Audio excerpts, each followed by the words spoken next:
Bismillahirrahmanirrahim. Assalamualaikum warahmatullahi wabarakatuh. Alhamdulillahirabbil alamin wa bihi nasta'in ala umurid dunya waddin.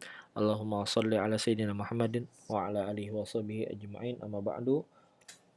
Di kesempatan kali ini saya akan memberikan video pada mata kuliah Qawaidul Fiqih. Tema video hari ini atau perkuliahan hari ini adalah kaidah fikih tentang niat. Ada 6 kaidah sesuai yang tertulis di RPS. Yang pertama, kaidahnya berbunyi al-mu'tabaru fi awamirillahil ma'na wal mu'tabaru fi awamiril ibadi al-ismu wal lafz. Yang artinya, yang dipandang atau yang dilihat dalam perkara ibadah ialah maksudnya atau maknanya. Sedangkan yang dilihat dalam masalah manusia atau muamalat adalah nama dan katanya. Nah, maksud dari kaidah ini, kalau misalkan kita melakukan suatu aktivitas ibadah, maka yang dipandang atau yang diberi hukum dalam ibadah itu adalah niat kita. Sebaliknya, kalau misalkan itu berbentuk muamalah, interaksi dengan manusia, ataupun baik itu muamalah transaksional atau yang tabarruk sosial, atau berkaitan dengan masalah hukum keluarga, itu yang dipandang adalah lafaz, penuturan katanya, dan namanya. Nah, simpelnya begini, kalau masalah ibadah yang dilihat itu batinnya. Sebaliknya, kalau masalah muamalat itu yang dilihat zahirnya. Nah, maksud dari kaidah ini itu adalah segala berkaitan dengan perintah Allah Subhanahu wa taala yang menjadi patokan. Atas hal tersebut adalah niatnya. Nah, sedangkan segala yang berhubungan dengan manusia yang dilihat itu lafal atau kata yang keluar dari mulutnya. Dalil kaidah ini yang pertama sama halnya dengan dalil kaidah kubra al-umuru bimaqasidha, yaitu qaulun Nabi sallallahu alaihi wasallam innamal a'malu binniyat muttafaqun alaih. Sabda Nabi sallallahu alaihi wasallam, hanya saja amal atau sungguhnya amal itu tergantung pada niatnya. Kemudian hadis Nabi sallallahu alaihi wasallam pula yang berbentuk hadis qudsi, qala Allah azza wa jalla, idza tahaddatsa 'abdi bi ay ya'mal hasanatan fa ana aktubuha lahu hasanatan ma lam ya'mal fa idza 'amilaha fa ana aktubuha bi asyri amsalha fa idza tahaddatsa bi ay ya'mala sayyi'ah fa ana aghfiruha lahu ma lam ya'mal fa idza 'amilaha fa ana aktubuha lahu bimisliha. Nabi bersabda bahwasanya Allah azza wa jalla berfirman, apabila terjadi kepada seorang hambaku bahwa dia mengamalkan suatu perbuatan baik, maka aku akan menulisnya satu kebaikan, walaupun belum dia amalkan atau belum dia kerjakan. Apabila dia mengerjakannya, kebaikan tersebut, maka aku akan menulisnya dengan 10 kali lipat. Sebaliknya, apabila terjadi perbuatan jahat atau seorang hamba tadi berbuat jahat, maka aku akan mengampuninya selama dia tidak mengamalkannya. Jadi kalau misalnya berniat jahat tapi tidak diamalkan, maka akan diampuni. Dan apabila dia mengamalkannya, dia melaksanakannya, niat jahatnya tadi, maka aku akan menulisnya satu kejahatan. Contoh dari aplikasi kaidah, yang pertama dalam masalah puasa. Bila ada seorang yang berniat puasa, dia berniat pada saat sahur misalkan. Nah, kemudian ketika ditanya orang kenapa dia tidak makan, maka dia jawab dia ingin diet. Nah, maka yang dipandang itu adalah niatnya, yakni puasa. Karena ini berkaitan dengan masalah ibadah. Nah, ibadah itu dipandang niatnya sesuai dengan kaidah tadi. Kemudian yang kedua, nah, bila ada seorang yang mengatakan, nih aku berikan barang ini kepadamu, tapi Sebagai gantinya, kamu harus memberiku sejumlah uang. Nah, akad ini bukanlah akad hibah, melainkan jual beli atau akad transaksional. Nah, jadi walaupun pada zohirnya itu kelihatan hibah, tapi prakteknya, ya kan, praktek yang dia lakukan itu adalah jual beli, soalnya dia mengharuskan mengganti daripada pemberian barang ini. Nah, maka ini maksudnya jual beli, walaupun dia bicara berikan, nah, atau dilihat pada zohirnya itu hibah. Kemudian dalam masalah keluarga, hukum keluarga, kalau ada seorang suami yang dalam masa iddah istrinya itu mengatakan rujuk, maka rujuk tersebut sah, walaupun suami itu berat hati untuk melakukan rujuk. Nah, jadi berdasarkan pelafalannya rujuk keluar walaupun hatinya itu tidak mau rujuk, maka sahlah rujuk itu berdasarkan kaidah tadi. Kemudian kaidah berikutnya yang berbunyi la thawaba illa biniyati. Tidak ada pahala kecuali dengan niat. Nah, maksudnya setiap amal itu harus didasari niat. Begitupun halnya dalam masalah ibadah.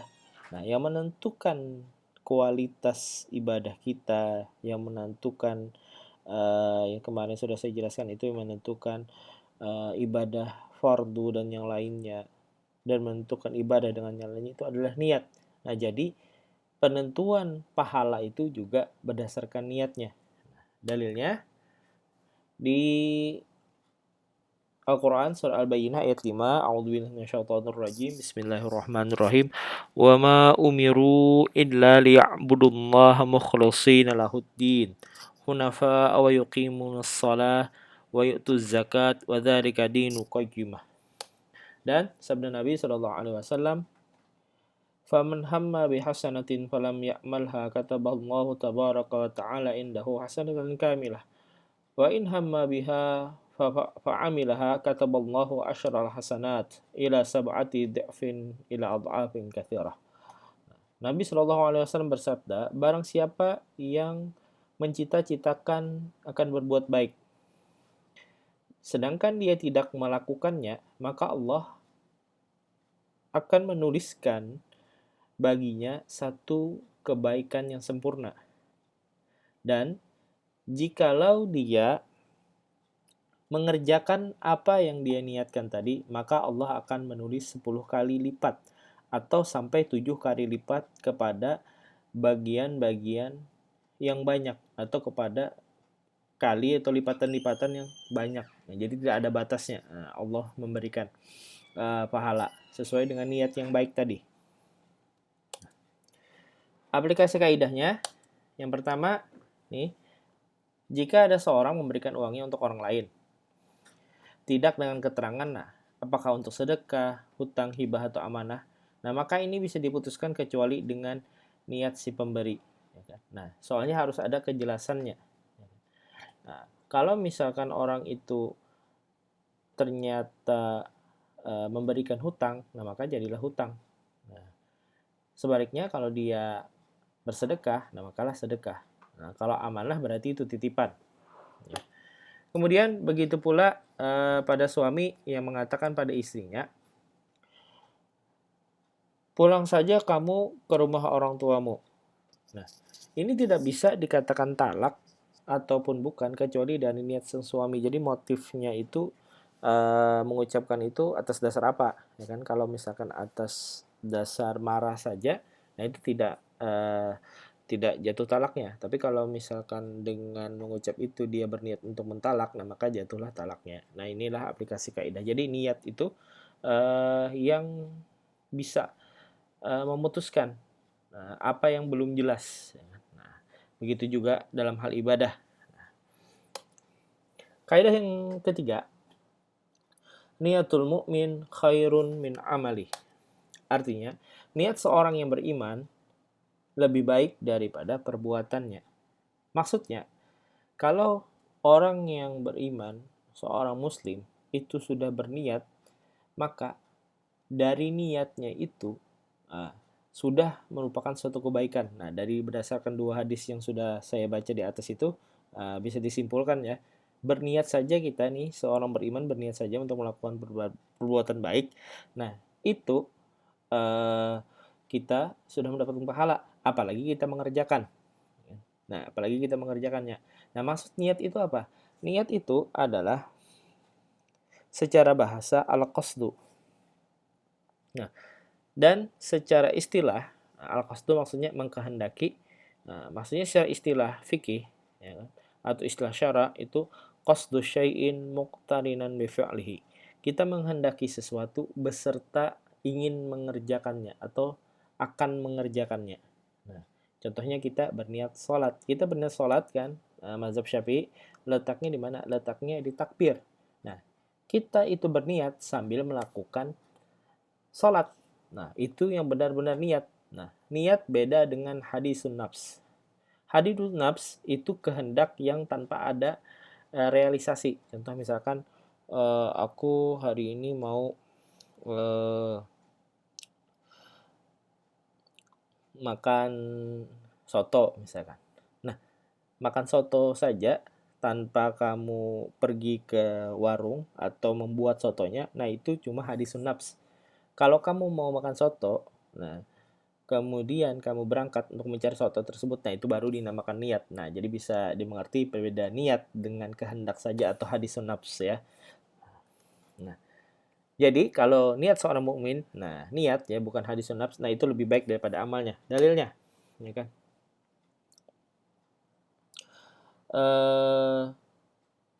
Sabda Nabi Shallallahu Alaihi Wasallam, qala Rasulullah Shallallahu Alaihi Wasallam, man sa'alallahu ta'ala syahadata bisidqin balagallahu manazil syuhada wa in mata ala firashihi. Nabi Shallallahu Alaihi Wasallam bersabda, barang siapa yang meminta kepada Allah Ta'ala akan mati syahid dengan benar, maka Allah akan menempatkannya, maksudnya dengan bersungguh-sungguh ya, maka Allah akan menempatkannya di posisi orang syuhada sekalipun dia meninggal di atas ranjangnya atau misalkan meninggal dalam keadaan biasa, bukan karena peperangan atau jihad fisabilillah. Nah, maksud daripada dalil ini ya, kesungguhan seorang mukmin itu yang menjadikan niatnya, nah itu lebih baik sekalipun dia tidak sempat mengamalkannya. Nah, kenapa? Karena niat itu adalah perwujudan kalau kita ingin melakukannya, ya kan? Bukan cuma rencana-rencana yang tidak ada realisasinya. Nah, jadi niat itu seperti itu. Nah, contohnya dari hadis ini, ada seorang sahabat yang ingin sekali mati syahid, tapi keadaan dia tidak bisa, ya kan? Ingin sekali menjadi syahid, ya, ingin berperang di jalan Allah, tapi dia tidak bisa, ya kan? Karena dia sakit. Nah, maka hadis ini menjelaskan bahwasanya orang yang punya kekuatan niat, keinginannya sangat kuat, nah, maka dia akan mendapatkan kebaikan dari kekuatan niatnya tersebut tadi. Langsung aplikasi kaidahnya, contoh kaidahnya. Nah, contohnya misalkan nih, orang yang ingin beribadah haji. Nah, orang ibadah haji kemudian dia menabung, ya kan? Atau menyetor ONH-nya, sekarang mungkin ONH itu 25 juta. Kalau ingin kita dapat satu seat atau tempat nomor antrian haji, nah dia bayar nih nomornya, uang itu. Kemudian karena menunggunya terlalu lama, ya kan, di Indonesia, kemudian dia meninggal. Nah, maka niatnya tadi, ya kan, sudah dihitung ibadah haji.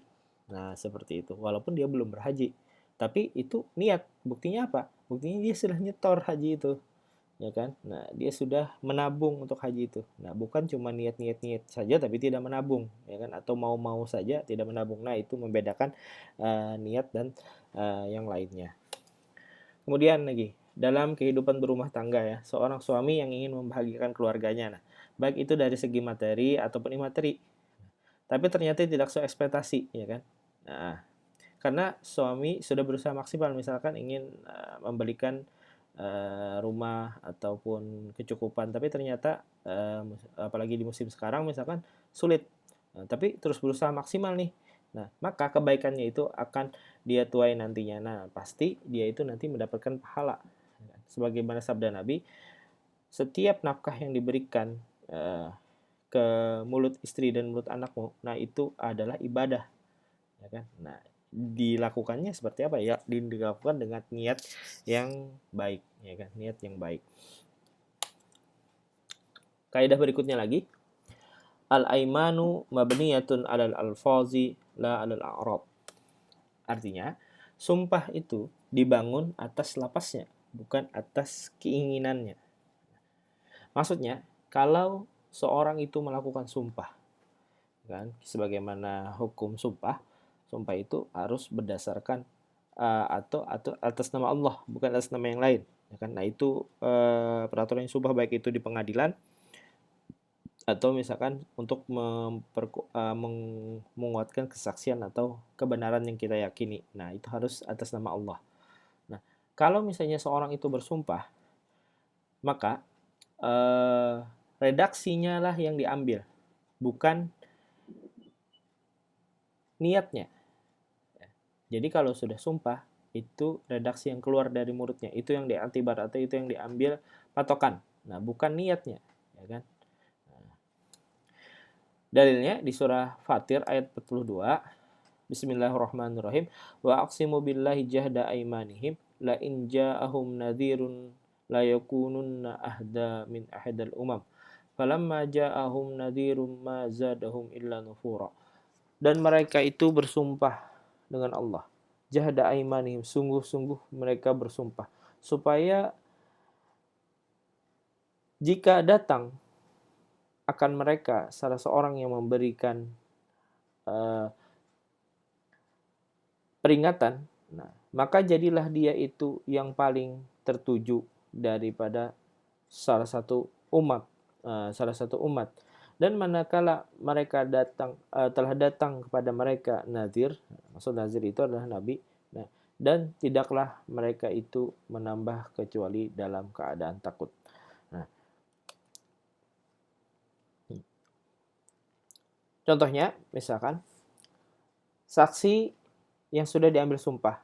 Nah, maka yang dilihat oleh hakim, ya, apa yang ia saksikan, bukan isi hatinya. Ya, misalkan dalam masalah hak asuh anak ya, untuk menguatkan nih pihak dari ibunya menghadirkan 2 orang saksi. Nah, kemudian 2 orang saksi ini berbicara, ya kan? Nah, jadi yang kita lihat, nah, dari pengadilan itu, hakimnya melihat itu apa yang dia bicarakan. Nah, bukan apa yang ada di hatinya, ya kan? Nah, karena memang sumpah itu, ya kan, apalagi masalah kesaksian itu memang harus dilihat dari lapasnya, ya kan? Sabda Nabi SAW, nahnu nahkumu bizzawahir wallahu yatawalla sarair. Kita ini manusia cuma bisa melihat zahirnya saja. Adapun masalah batin itu Allah yang memutuskan.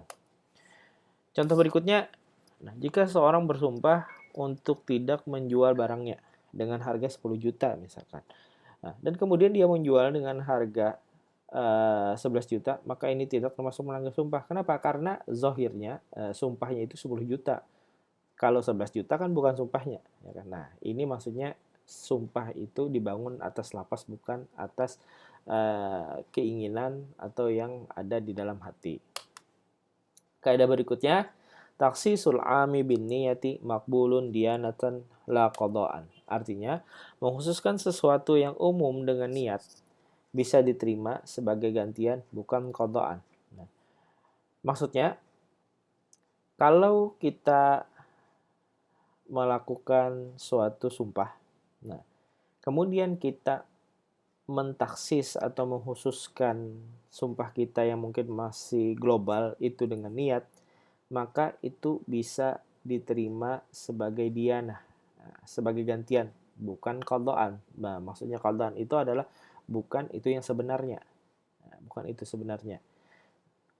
Dalilnya ini di surah Ali Imran ayat 145, wa man kana li nafsin an tamuta illa bi idznillah kitaban muajjala wa man yurid thawabad dunya nu'tihi minha wa man yurid thawabal akhirah nu'tihi minha wa sanajziz syakirin. Dan tidak adalah setiap manusia itu jikalau meninggal kecuali atas izin Allah dan merupakan satu kitab atau ketentuan yang sudah ditentukan.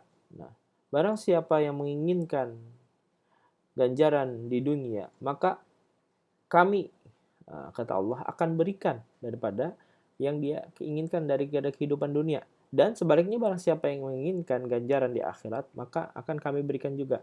Dan seperti itulah akan kami balas orang-orang yang bersyukur.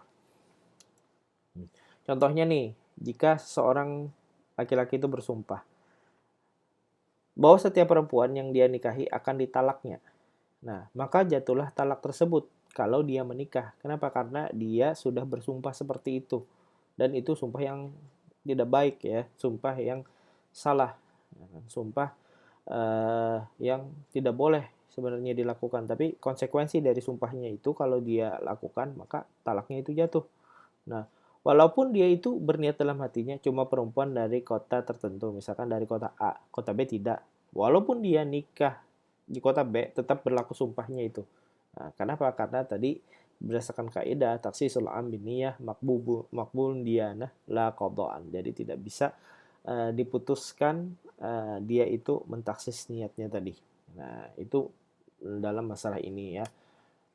Kemudian kaidah berikutnya, la budda fin niyati an takuna mustanidatun ila ilmin hazimin au dhannin rajihin. Niat haruslah bersandar kepada sesuatu yang yakin atau suatu keyakinan, bukan dari sangkaan. Jadi kalau namanya niat, ya kan, itu kita harus bersandar atau kita harus bersumber dari suatu keyakinan, ya, bukan cuma sangkaan atau cuma praduga-praduga saja. Itu maksudnya. Dalilnya hadis riwayat Ahmad, al-birru ma sakanat ilaihi nafsu watma'anna ilaihi al-qalb wal ithmu ma lam taskun ilaihi nafsu wa lam yatma'inna ilaihi al-qalb wa in aftakal muftun. Kebaikan atau suatu kejujuran itu, kata Rasulullah, apa yang membuat tenang jiwa engkau dan membuat tentram hatimu. Sedangkan dosa itu apa yang membuat tidak tenang jiwa engkau dan tidak tentram hati engkau, sekalipun memfitnah akan engkau orang-orang yang memfitnah. Contohnya, seorang yang bertayamum ya. Kalau dia yakin ada air di suatu tempat, maka tayamumnya batal dengan keyakinan tersebut. Kan salah satu yang bisa membatalkan tayamum itu ada air. Nah, kalau seseorang itu yakin ada air, sedangkan dia masih bertayamum, maka tayamumnya itu batal atau tidak sah. Ya kan? Kenapa? Karena ada air yang dia yakini. Ya kan? Nah, itu. Jadi niat tayamum itu tidak bisa. Kenapa? Karena ada keyakinan adanya air tadi. Nah, tayamum itu kan sebagaimana kita tahu itu adalah gantian kalau kita tidak punya air untuk bersuci. Contoh berikutnya. Nih kalau ada seorang yang yakin nih arah kiblat ke arah yang dia yakini. Contoh misalkan kalau kita ke gunung, ya kan? Kebetulan kita tidak membawa kompas, ya kan? Nah, kita gunakan ilmu falak seadanya, ya kan? Kalau belajar ilmu falak juga kan, kalau tidak ya ilmu feeling. Ya. Nah, kemudian kita yakin kiblat itu hadap ke sana, misalkan. Kita sholat arah situ. Nah, maka salatnya itu sah. Karena apa? Karena kita membangunnya atas keyakinan. Nah, kalau kita membangunnya atas keraguan-ragu, nah itu tidak bisa. Ya, tidak bisa.